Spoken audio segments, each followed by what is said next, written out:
ఇక అపూర్వ ప్లాన్ ప్రకారం తారాని భూమి డ్యాన్స్ స్కూల్ దగ్గరికి పంపిస్తుంది.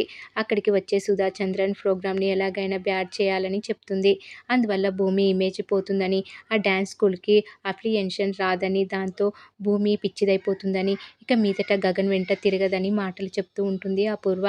అపూర్వ మాటలు నమ్మిన తార వెంటనే అక్కడికి బొకే తీసుకొని వెళ్లి సుధా చంద్రన్ రాక కోసం ఎదురు చూస్తూ ఉంటుంది. ఇక అప్పుడే అక్కడికి వచ్చిన సుధా చంద్రన్ ముందు తను డాన్స్ స్కూల్‌లో విద్యార్థిని అంటూ పరిచయం చేసుకుంటుంది తార. ప్రోగ్రామ్ నడుస్తుండగానే బ్యాడ్ బిహేవియర్ చేస్తుంది. తార బ్యాడ్ బిహేవియర్ వల్ల సుధా చంద్రన్ డిస్టర్బ్ అవుతుంది. వెంటనే భూమి కోపంగా వెళ్లి తారను అక్కడి నుంచి వెళ్ళిపొమ్మని చెప్తుంది.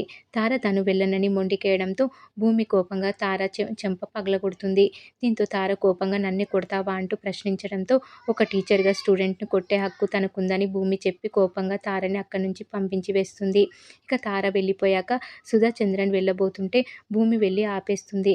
తన స్టూడెంట్ బాగా డాన్స్ చేస్తారని ఒక్కసారి అవకాశం ఇయ్యండి అంటూ రిక్వెస్ట్ చేస్తుంది. సుధా చంద్రన్ మాత్రం కోపంగా అక్కడి నుంచి వెళ్ళిపోబోతుంటే వెనకాలే భూమి బాధగా రిక్వెస్ట్ చేస్తూ వెళ్తుంటే గగన్ స్టూడెంట్స్‌తో డాన్స్ చేయిస్తుంటాడు. ఆ సౌండ్‌కు తిరిగి చూస్తుంది సుధా చంద్రన్ ఆశ్చర్యపోతూ. తిరిగి వచ్చి కూర్చొని వాళ్ళ డాన్స్ చూస్తూ ఉంటుంది. ఇక డాన్స్ అకాడమీ నుంచి బయటకు వెళ్ళిన తార కోపంగా నన్నే కొడుతుందా అనుకుంటూ ఆ భూమికి ఈరోజే ఆఖరి రోజు కావాలి. తర్వాత గగన్‌తో తాను ఒకతే జీవితాంతం కలిసి ఉండాలని అనుకుంటూ ఉంటుంది తార. వెంటనే అపూర్వకు ఫోన్ చేసి జరిగిన విషయం చెప్తుంది. తార మాటలకు అపూర్వ షాక్ అవుతుంది.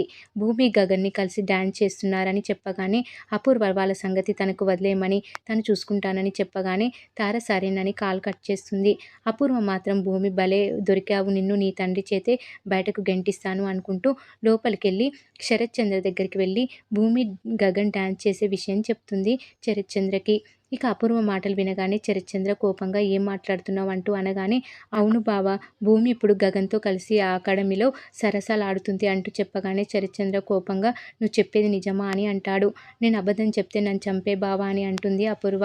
దీంతో శరత్ చంద్ర కోపంగా గన్ తీసుకొని అక్కడి నుంచి వెళ్తాడు. అంతా దూరం నుంచి గమనిస్తున్న కృష్ణప్రసాద్ అక్కడి నుంచి కంగారుగా వెళ్ళిపోతాడు. శరత్ చంద్ర గన్ తీసుకొని వెళ్ళిపోగానే అపూర్వ నవ్వుతూ తారతో గగన్ పెళ్లి చేసి ఆ భూమిని బతికుండగానే దాని చావు దెబ్బ కొట్టాలనుకున్నాను. కానీ దాని చావు దాని తండ్రి చేతిలో రాసిపెట్టి ఉందని చాలా సంతోషంగా ఉంది.